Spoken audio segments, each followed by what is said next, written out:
항상 수요일마다 모이면 많이 피곤하시지 않습니까?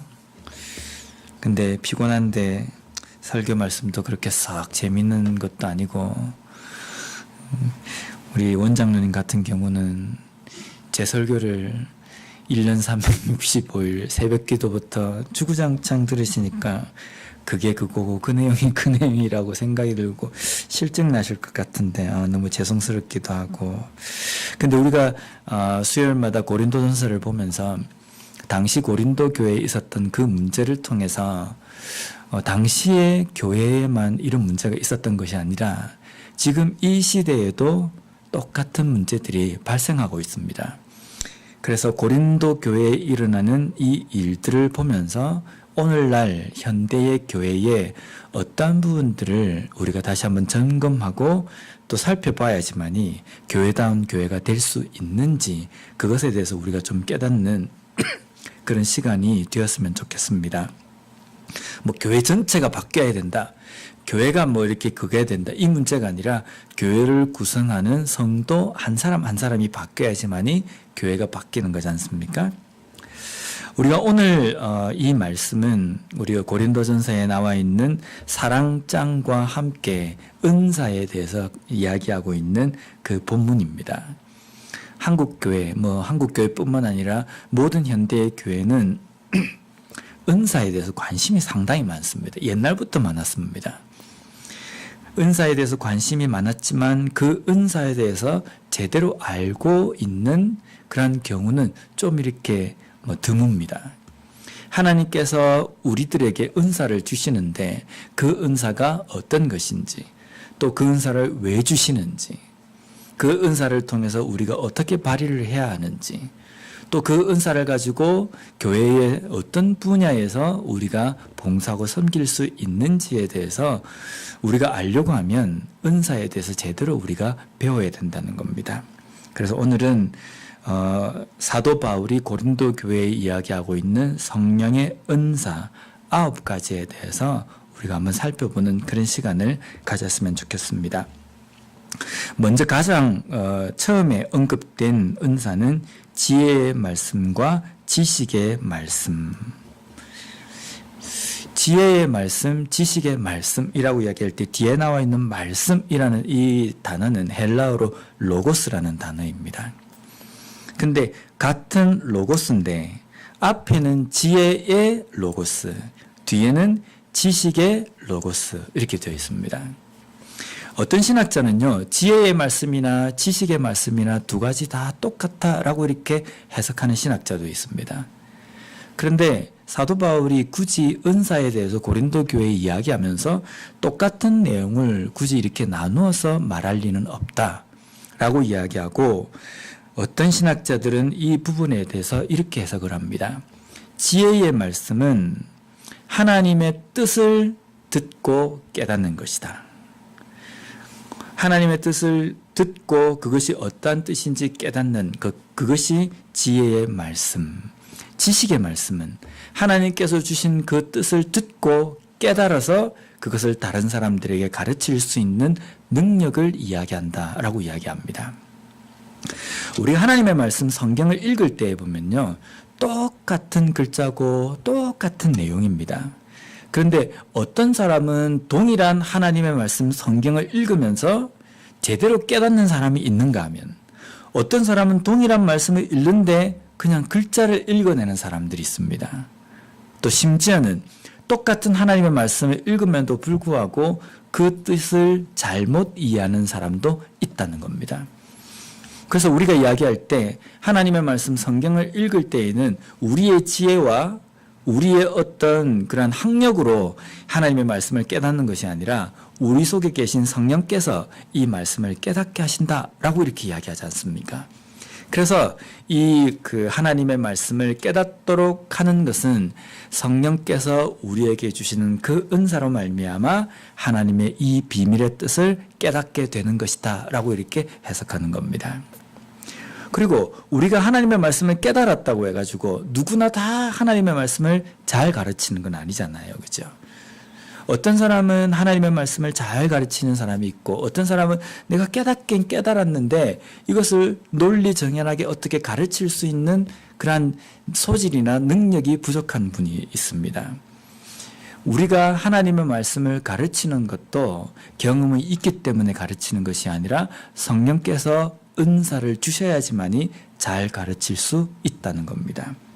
그래서 지혜이건 지식이건 하나님의 말씀은 반드시 무엇으로부터 출발이 되어야 되냐면 성령으로 말미암아 되어지는 것이 되어야 된다는 겁니다. 성령으로 말미암아 지혜의 말씀을, 또 같은 성령을 따라서 지식의 말씀을. 우리 인간의 지혜가 아닙니다. 내가 생각하는 어떤 생각, 사고, 그러한 것으로 하나님의 말씀을 풀이하는 것이 아니라 하나님의 말씀은 철저하게 성령께서 주시는 그 마음으로 풀이하고 해석하고 가르치고 깨닫는 겁니다. 야, 목사가 신학교 가서 뭘 배우냐? 그래서 가르치는 것 다 아무나 가르칠 수 있고 설교하는 것 다 아무나 할 수 있지. 근데 그렇지 않습니다. 신학교에서 그렇게 주구장창 배우고 해도요, 성경책만 들춰내면 왜 이렇게 성경이 어려운지. 어떤 때는 우리 말씀을 준비할 때 보면 막 그게 하나님의 말씀이 마음속에 확 하고 이렇게 그 태풍에 물이 확 덮치는 것처럼 확 덮칠 때가 있습니다. 그럴 때는요, 너무 마음이 기뻐요. 근데 어떤 때에는요, 보통 잘 아는 말씀인데도 그 말씀을 읽고 또 읽어도 너무 그 뜻을 잘 깨닫지 못하고 힘들어질 때가 있습니다. 그럴 때는 가슴을 치고 이렇게 가슴을 뜯고 싶을 때가 막 있습니다. 그럴 때는 내가 왜 이러지? 이게 아니라 하나님께 도움을 간구해야 되는 겁니다. 성령께서 나로 하여금 이 말씀의 뜻을 깨달아서 그 깨닫는 대로 잘 가르칠 수 있도록 해 주십시오. 우리가 하나님의 말씀 읽을 때도 목사뿐만 아니라 우리 모두가 하나님의 말씀 읽을 때에 이 뜻은 국어사전에 어떤 뜻인가, 이것으로 이 말씀을 깨닫는 것이 아니라 말씀은 영적인 어떤 그 힘으로, 그 인도하심으로 우리가 깨닫는 것이기 때문에 성령께서 주시는 그 은사로 말미암아 이것을 깨달을 수 있다는 겁니다. 두 번째로 그 다음으로 언급된 은사는 믿음의 은사라고 이렇게 되어 있습니다. 우리가 이상하지 않습니까? 어떻게 믿음이 은사일까?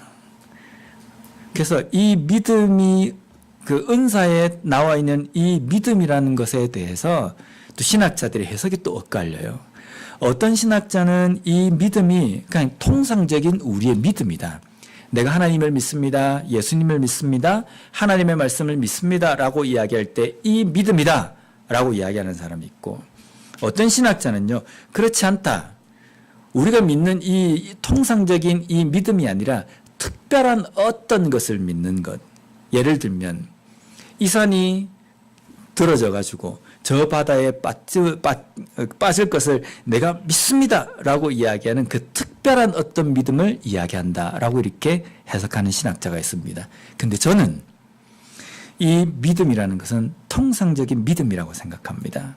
왜냐하면요, 우리가 하나님을 믿고 말씀을 믿고 성령의 인도하심, 성령의 역사하심을 믿는다는 것은 이 믿음이지 않습니까? 이 믿음은 내가 결단을 한다고 믿음이 우리의 마음속에 생기는 것이 아니라는 겁니다. 우리의 마음속에 믿음이 생기는 것은 성령께서 우리 가운데 들어오셔서 내주하시고 우리의 삶 전체 전인적인 지배를 하실 때에 우리에게 이 믿음이 생기는 거라는 겁니다. 매일매일 내가 믿음이 생기도록 뭔가 갈고 닦고 훈련을 한다고 해서 우리 속에 믿음이 생기는 것이 아니라 성령께서 우리에게 믿음을 주셔야지만이 우리의 입을 통해서 예수 그리스도를 주라고 고백하고 천국을 고백하며 믿고 하나님의 말씀이 살아계신 하나님의 그 직접적인 계시다라고 우리가 믿을 수 있는 겁니다. 내가 원래 다른 사람을 잘 믿기 때문에 그래서 내가 예수를 믿었다. 그런 게 아니잖아요. 그죠? 우리에게 믿음이 생긴 것은 철저하게 성령의 역사하심입니다. 그렇기 때문에 여기에서 이야기하는 믿음의 은사다라고 이야기할 때 이 믿음도 성령께서 우리에게 주시는 것이기 때문에 그 은사가 바로 통상적인 우리가 하나님을 믿고 예수 그리스도를 믿는 그 믿음을 이야기하는 겁니다. 그러면 우리는 이 믿음의 은사를 받았습니까? 안 받았습니까? 받았잖아요. 그죠? 왜냐하면 성령께서 우리 가운데 함께 하셔서 나로 하여금 하나님의 말씀을 예수 그리스도가 나를 위해서 죽으심을 믿도록 하셨기 때문에, 고백할 수 있도록 해 주셨기 때문에 우리는 이 믿음의 은사를 받은 사람이다 라고 이렇게 이야기할 수 있습니다. 다음으로 나와 있는 은사는 병 고치는 은사. 관심이 많잖아요. 그죠? 병 고치는 은사. 저도 어릴 때 저희 어머니가 워낙 이런 걸 좋아하셨어요. 제 어릴 때 뭐 어디 그 옛날에는 부흥사경에 동네마다 막 이렇게 포스터 붙여 있으면 저기에서 하면 우 다 갑니다. 그래서 같은 교인이 아닌데도 막 뭐 다른 교회 다니신 분들도 부흥사경에 하면 막 옵니다. 근데 제 어릴 때 기억에는 항상 부흥사경에 이러면 거기 가면 목사님들의 이미지가 그래요. 백바지에 하얀색 양복에 백구두를 신고 앞에서 막 이 큰 북 막 이렇게 치면서 궁짝궁짝 하면서 노래를 하는데, 찬양도 하는데 찬양도 뽕짝인지 어쩐지 모를 정도로 어린 마음, 제 아주 어릴 때입니다. 그러면 그렇게 하다가 막 이제 말씀을 전하고, 말씀 무슨 내용인지 모르죠. 어리니까요. 졸다가 깨다가 이랬는데 어머니는 옆에서 아멘 아멘 이렇게 하시는데, 근데 나중에 설교가 끝나고 나면 기도 시간이 되잖아요. 그러면 막 기도를 하는데 어릴 때 보면 무서워요. 그게 막 어른들이 막 기도하는데 막 진짜 무슨 어떤 뭐 이상한 어떤 그런 느낌이 막 드는 겁니다. 그러다 보면 막 이제 그 앞에 있는 목사님이 이제 밑으로 내려오셔가지고 기도하시는 분들 등짝을 스매싱을 하면서 또 머리도 막 이렇게 쥐어 뜯으면서 기도를 막 하시는데, 막 그러다가 어떤 사람은 쓰러지기도 하고 막 그래요. 그러고 난 다음에 마지막에 또 하냐면 이 시간 자기의 몸에 병에 있는 그 부위에 손을 얹고 다 같이 기도하겠습니다. 막 이러면 기도를 해요. 근데 저도 이제 많이 목격을 했습니다. 기도하시다가 불떡불떡 사람들이 일어나는 겁니다. 나았습니다. 나았습니다. 이러면서 막 하는 거예요. 그러면 그 부흥사경이 끝나고 나면요, 난리가 납니다. 그 목사님 다음은 어느 교회 가시는가? 그래야 확 몰려가기도 하고. 지금도 우리에게 이 병 고치는 은사에 대해서 우리가 관심이 상당히 많습니다. 근데 여기 병 고치다라고 이야기할 때 이 단어는 헬라어로 이아마톤이라는 뜻인데요. 이게 복수형이에요. 병 고치는 은사, 이게 아니라 병들을 고치는 은사. 그래서 이걸 어떻게 해석을 하냐면요, 육체적인 질병뿐이 아니라 영적인 질병도 고치는 것, 이것을 병 고치는 은사에 포함이 되어 있는 겁니다. 우리가 육적으로 어디가 막 완전히 못 쓰게 된 것이 하나님의 그 성령의 역사하심으로 말미암아 나은 것만 우리가 기적이라고 생각합니다. 안전뱅이가 일어나고 눈먼 자가 눈 뜨게 되고 뭐 허리가 그냥 꾸부정했던 사람들이 확 펴지고, 이런 것들만 병 고치는 은사라고 생각합니다. 근데 요즘 현대에서는요, 영적인 질병이 더 심각합니다. 그렇지 않습니까? 뭐 어디 몸이 불편해가지고 이 사람이 뭐 그냥 불편하다 이뿐이지 그 불편한 그대로 살 수가 있어요. 근데 영적인 질병이 생기면요, 나중에 최후까지 가면 어떻게 되냐면 자살까지 이룰 수도 있어요. 그래서 요즘 현대인들에게 가장 심각한 중증은 심리적인, 정신적인 질병이다라고 이야기합니다.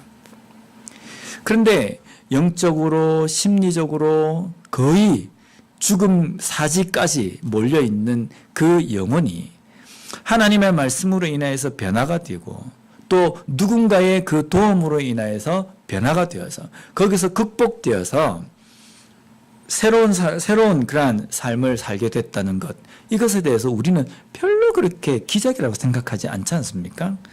아, 저 사람이 상담을 참 잘해줬나 보다. 어떻게 딱 그 사람에게 맞는 말을 해줬나 보다. 충고를 해줬나 보다. 이 정도로 끝이 나는 겁니다. 근데 심리적이고 정신적인 이 질병은 더 중증입니다. 그래서 오늘 이 말씀에 보면은 병 고치는 은사라고 이야기할 때 예수님 당시에는 육체적인 질병들, 그것도 의학으로 고치지 못하는 그런 질병들이 많았기 때문에 예수님께서는 또 사도들은 사역을 할 때 그 일들, 그 기적들이 많이 나왔습니다. 근데 오늘 이 시대에서는요, 이 시대에는 어지간한 병들은 의학의 도움을 통해서 다 고칠 수 있는 겁니다. 근데 의학의 도움을 통해서도 고치지 못하는 질병들이 있습니다. 그리고 그 중에는 영적이고 심리적인 질병들도 있다는 겁니다. 그래서 누군가가 실족하고 시험하고 또 마음의 상처로 인하여서 주저앉아 있고, 그리고 제대로 일어서지 못하는 사람들을 위해서 기도하고 관심을 가지고 그에게 하나님의 말씀을 전함으로 말미암아 그가 새롭게 치유된 것, 이것 또한 성령의 병 고치는 은사로서 나타나시는 역사심이라는 것입니다. 그래서 우리가 다른 사람에 대해서 우리가 바라볼 때에 마음의 치유함도 그들 가운데 성령의 역사심으로 말미암아 일어날 수 있도록 기도하는 것이 필요하다는 겁니다. 그 다음으로 언급된 은사는 능력 행함입니다. 여기 능력이라는 이 단어는 헬라어로 두나미스라는 건데요, 기적이라는 뜻입니다. 근데 이 기적이라는 단어도 여기 보면 능력 행함의 능력들 행함이라고 되어 있습니다.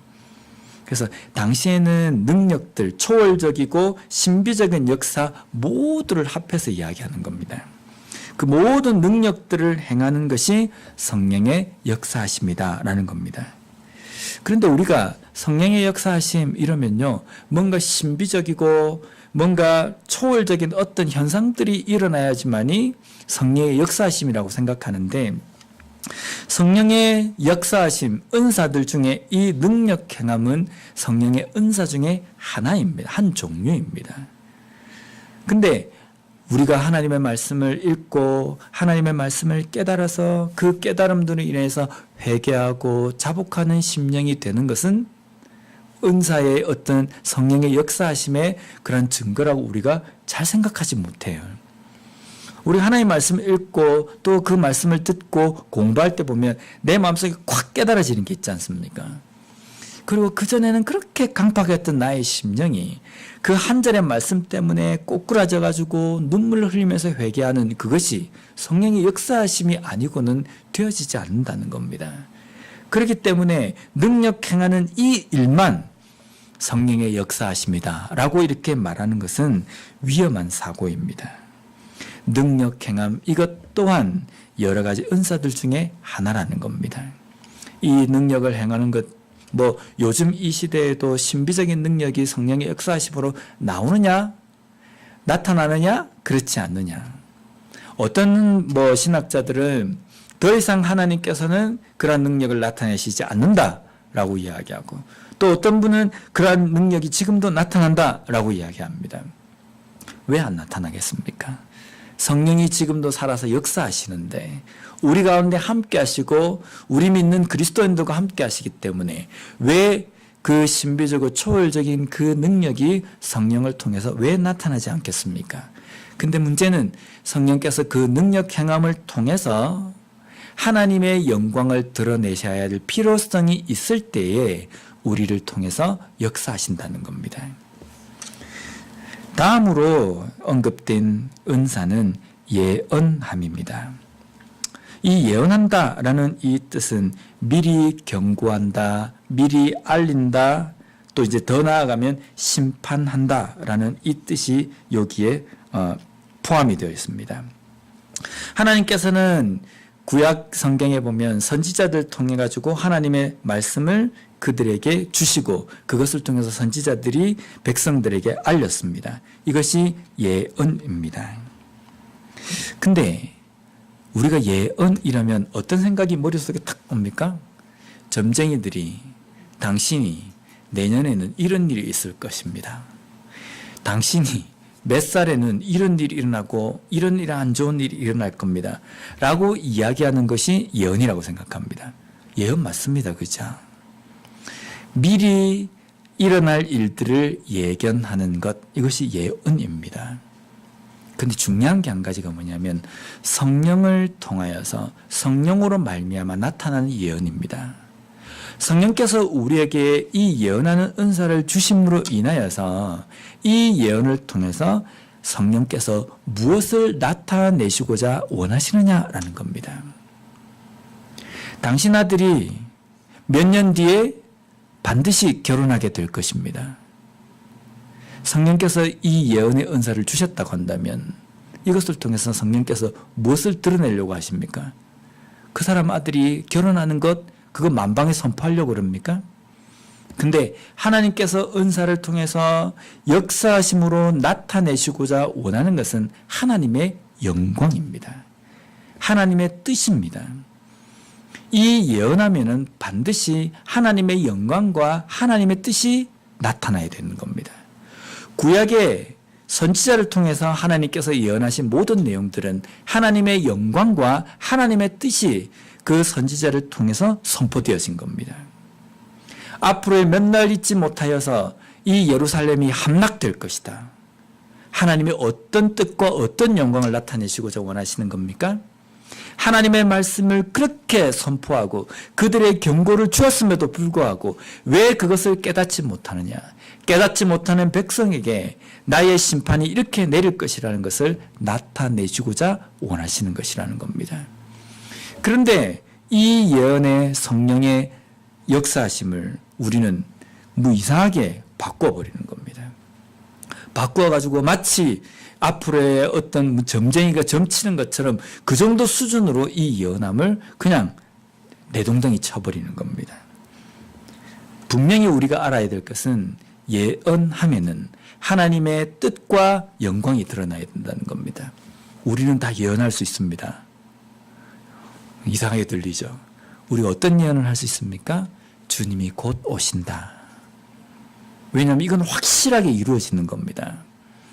그리고 하나님께서 우리에게 주신 그 말씀을 쫓지 않을 때에는 그들에게 심판이 있을 것이다. 확실한 예언입니다. 하나님 말씀 붙들고 하나님의 말씀 가운데 거하는 사람에게는 하나님께서 영원한 하나님의 나라로 인도하실 것이다. 하나님께서 우리에게 주신 예언이고 우리는 그것을 깨닫고 그것이 참으로 이루어질 것을 믿고 있는 사람이고 그것을 선포하는 사람이기 때문에 우리도 또한 예언할 수 있다는 겁니다. 방금 제가 말씀드린 우리도 예언할 수 있습니다라고 하는 이 내용 가운데 하나님께서는 어떤 것을 나타내 주시고자 원하십니까? 하나님의 영광, 하나님의 능력, 하나님의 뜻을 나타내는 겁니다. 근데 오늘날 교회 안에서도 보면 이게 잘못되어져 가지고 예언하는 사람은 예언하는 사람 자체가 돋보이는 겁니다. 아, 내가 기도를 해보니까 당신 앞으로 이런 일이 있을 것 같아. 뭘 나타내려고 합니까? 제가 옛날에도 한번 말씀을 드렸죠. 제가 신대원 이제 시험을 치기 위해서 교회 종탑에서 공부를 하는데 그 종탑에는 또 기도실이 있었어요. 거기서 항상 24시간 기도하시는 권사님 중에 한 분이 정말 존경하는 권사님이 이제 다음 주면 제가 시험을 치려고 서울에 올라가는데 저를 보시더니 하시는 이야기가 내가 기도를 해보니 너 요번에 신학대학원 떨어진다. 이렇게 이야기하시는 거예요. 하나님께서 너 요번에 떨어진다고 하시더라. 그때 제가 얼마나 실망이 되는지요. 제 마음속에 정말 이게 이 하나님께서 이 권사님에게 소위 말하는 예언? 미리 볼 수 있도록 어떤 기도 응답을 주셨나? 적어도 내가 알고 있는 하나님은 이렇게 나타나시는 분이 아니신데 그래서 이를 악물었어요. 이를 악물었다 해가지고 일주일 남았는데 무슨 공부를 했겠습니까? 근데 제가 신대원 시험을 쳤는데 합격했습니다. 바로 그 권사님에게 달려가가지고 권사님 기도해 주셔서 감사합니다 라고 이야기했어요. 우리가 하나님 성령께서 우리를 통해서 역사하시는 이 예언을 점쟁이가 무슨 미래를 점치는 것 싸구려처럼 우리가 생각하고 그렇게 우리가 취급해서는 안 된다는 겁니다. 하나님께서 우리에게 성령을 통해서 주시는 예언은 하나님의 뜻을 선포하는 것이고 하나님의 영광을 드러내는 겁니다. 성령으로 말미암아 되는 것이기 때문에 그 예언 가운데에는 하나님의 주권과 권능이 반드시 드러나야 된다는 겁니다. 다음으로 언급된 은사는 영들 분별함입니다. 영들 분별한다는 것은 구별한다, 가려낸다라는 이 뜻이 여기 포함되어 있습니다. 무엇을 구별하고 무엇을 가려내는 겁니까? 당시 초대교회에서는요, 교회 안에 별의별 사람들이 다 있었어요. 기독교라는 게 이제 예수님께서 승천하시고 난 다음에 사도들을 통해서 복음이 전파되어 가지고 그리스도인 된 무리들이 이제 교회를 구성하고 있기 때문에 뭐 기독교 역사라고 이야기한다면 그렇게 길지가 않지 않습니까? 그러니까 그 안에 구성되어져 있는 수많은 그리스도인들의 삶의 배경들이 다 다른 겁니다. 철학 사상에 심취했던 사람, 이교도, 다른 종교에 심취했던 사람들, 이 사람들이 개심을 해서 그들이 그리스도인이 된 거거든요. 그러니까 이전에 있었던 그 생활 습관을 버리지 못하고 또 이전에 그러한 신념과 또 종교를 버리지 못하고 거기에 그냥 그리스도만 하나 얹어가지고 신앙생활을 하는 겁니다. 그러니까 교회 안에 보면 뭐 사람이 10명이다. 그러면 무슨 신학 사상이 10가지가 되는 겁니다. 그래서 초대교회는 항상 시끄러웠어요. 그 교회 가운데 중요한 것이 무엇이었냐면 저 영이 하나님으로부터 시작되었느냐 아니면 귀신으로부터 시작되었느냐 사탄으로부터 시작되었느냐 이것을 분별하는 것이 중요했다는 겁니다. 그것을 성령께서 그리스도인들에게 주심으로 인하여서 성령으로 말미암아 된 것인지 그렇지 못한 것인지를 구분할 수 있도록 해주셨다는 겁니다. 구약시대에도 이런 일이 있지 않습니까? 하나님의 영을 온전히 받아서 하나님의 말씀을 선포하는 참 선지자가 있었고 거짓 선지자들이 있었습니다. 지 생각, 자기가 깨달은 것, 그것이 마치 하나님께서 말씀하신 것처럼 이야기하는 사람. 근데 그 가운데에서도 보면 참 선지자들은 그것이 거짓 영인지 대번에 알아보는 겁니다. 그 사람이 똑똑해서 알아보는 것이 아니라 성령께서 함께 하시는 사람은 그 영을 분별할 수 있다는 겁니다. 오늘 이 시대에도 보면 초대교회와 마찬가지로 영분별함이 절대적으로 필요한 때입니다. 누가 이렇다 그러면 우 하고 그게 쏠려갑니다. 누가 저렇다고 그러면 그쪽으로 우 쏠려갑니다. 이쪽이 뭔가 있다라고 이야기하면 그 길로 왁 하고 쫓아가고 열광합니다. 열광해서 불이 확 붙어 있다가 그게 사라지면 그냥 시들해져 버리고 신앙도 그냥 폭 하고 이렇게 주저앉아 버리는 겁니다. 뭔가 잔잔하게 하나님의 말씀으로 벽돌을 쌓듯이 하나하나 천천히 가며 흔들리지 않는 그러한 기초를 다져가는 그 믿음은 뭔가 시시해 보이는가 봐요. 뭔가 열광하고 빨리 뭔가 불타가지고 지금 당장 어떤 결과가 확 나와야지만이 성령의 역사하심으로 생각하는 겁니다. 근데 그 많은 것들 중에 사람을 현혹하게 만드는 거짓 영들이 있을 수 있다는 겁니다. 그래서 우리는 신앙생활할 때 이것이 정말 성령의 역사하심인가 아니면 사탄의 그러한 계략인지 우리가 구분하고 그것을 볼 수 있는 그러한 능력이 필요하다는 겁니다. 그 다음에 언급된 은사는 각종 방언 말함. 이게 이제 교회마다 참 많이 논란이 되고 있지 않습니까? 방언 이러면 제가 전에도 한번 말씀드렸지만 방언이 제일 만만하거든요. 방언이 제일 은사, 내가 성령의 은사를 받았다라고 이야기할 때 이 방언이 제일 쉽습니다. 제일 쉽다는 게 방언을 받는 게 쉬운 게 아니라요. 흉내내고 그럴싸하게 만들 수 있는 게 이게 방언이라는 겁니다.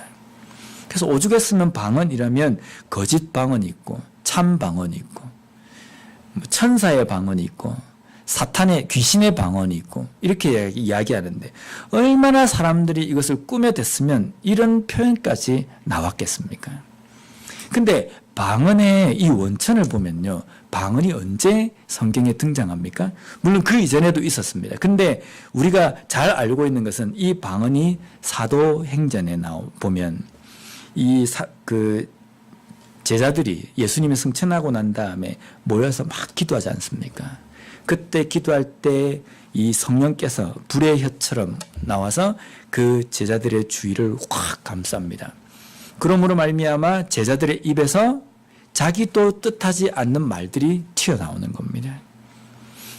근데 제자들이 그렇게 기도함으로 말미암아 나타난 현상이 어떤 겁니까? 주변에 있던 갈릴리 사람이 아닌 여러 곳에서 온 사람들이 그 갈릴리 사람인 제자들이 기도하는 그 내용을 듣고 우리나라 말로 이야기하네라고 들었다는 겁니다. 이것이 방언의 처음이거든요. 하나님께서는 이 일을 통해서 무엇을 나타내시고자 원하시겠습니까? 야, 성령이 임하니까 혀가 꼬여가지고 희한한 말을 하네. 이걸 지금 나타내시고자 원하시는 것이 아니라 이 시대에 보면요, 사도들이 이제 이 예루살렘과 사마리아와 땅끝까지 이르러 복음을 증거해야 되지 않습니까? 근데 예루살렘을 벗어나서 사마리아 땅끝까지 가려고 하면 그 경계를 벗어나면 무슨 문제가 생깁니까? 언어의 장벽들이 생긴다는 겁니다. 땅끝까지 가기 위해서는 아무리 헬라 문화권이고 헬라어를 쓴다 할지라도 그렇지 못한 사람들이 있다는 겁니다. 그럼 그렇지 못한 사람들에게는 어떻게 복음을 전할 수 있습니까? 언제 그 나라 언어들을 공부해가지고 그 사람들에게 복음을 전할 수 있습니까?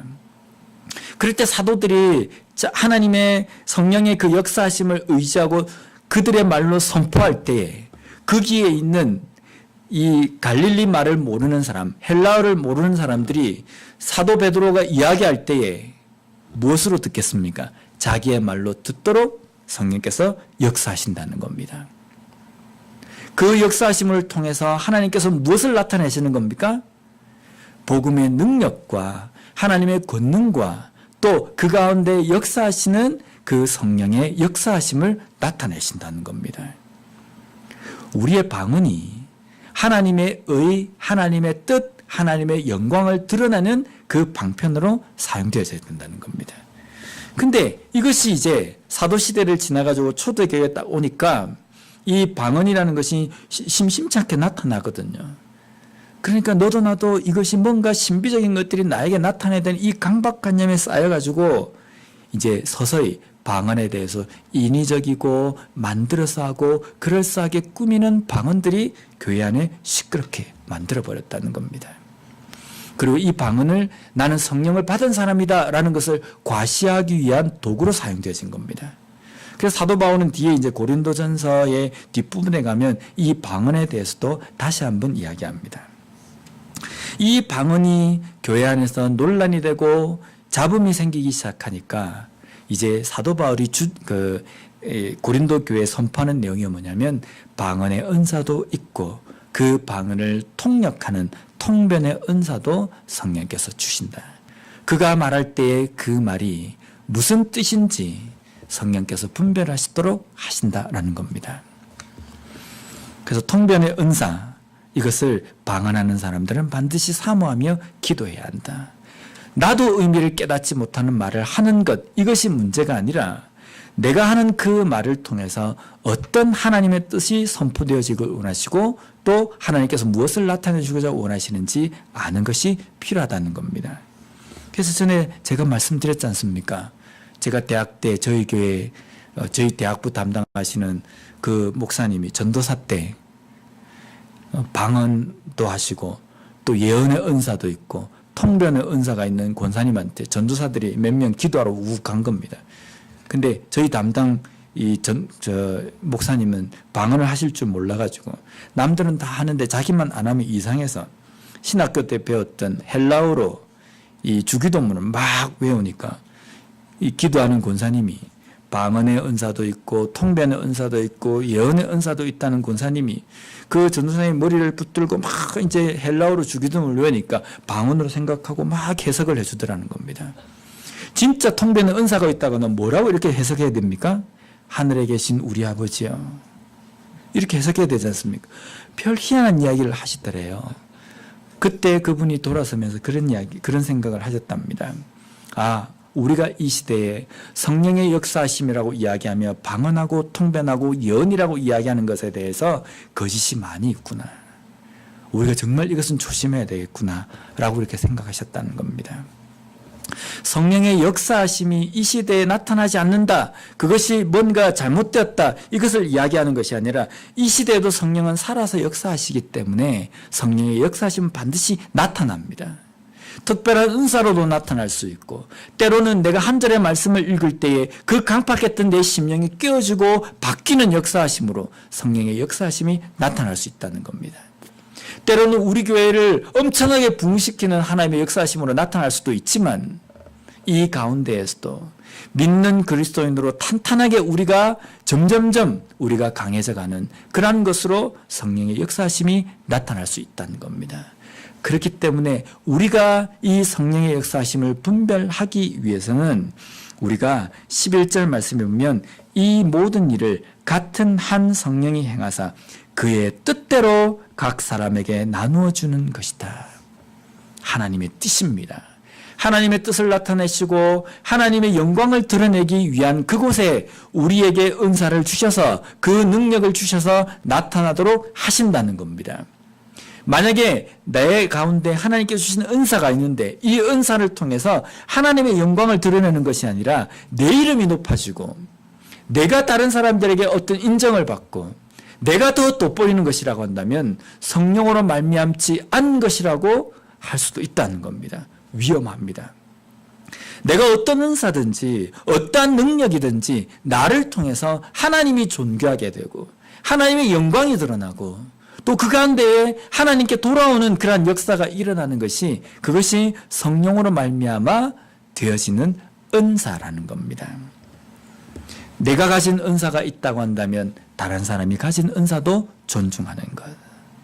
저 사람의 은사는 저런데 나는 이 은사밖에 되지 않느냐 불평하는 것이 아니라 우리에게 각 사람의 능력대로 하나님 성령께서 그 뜻대로 우리에게 배분해 주시고 나누어 주셨다는 겁니다. 그렇기 때문에 나에게 주신 그 은사를 감사함으로 받고 그 은사를 통해서 하나님의 영광과 공동체에게 유익이 되는 곳으로 사용하고 쓸 수 있는 우리와 우리 교회가 되었으면 좋겠습니다.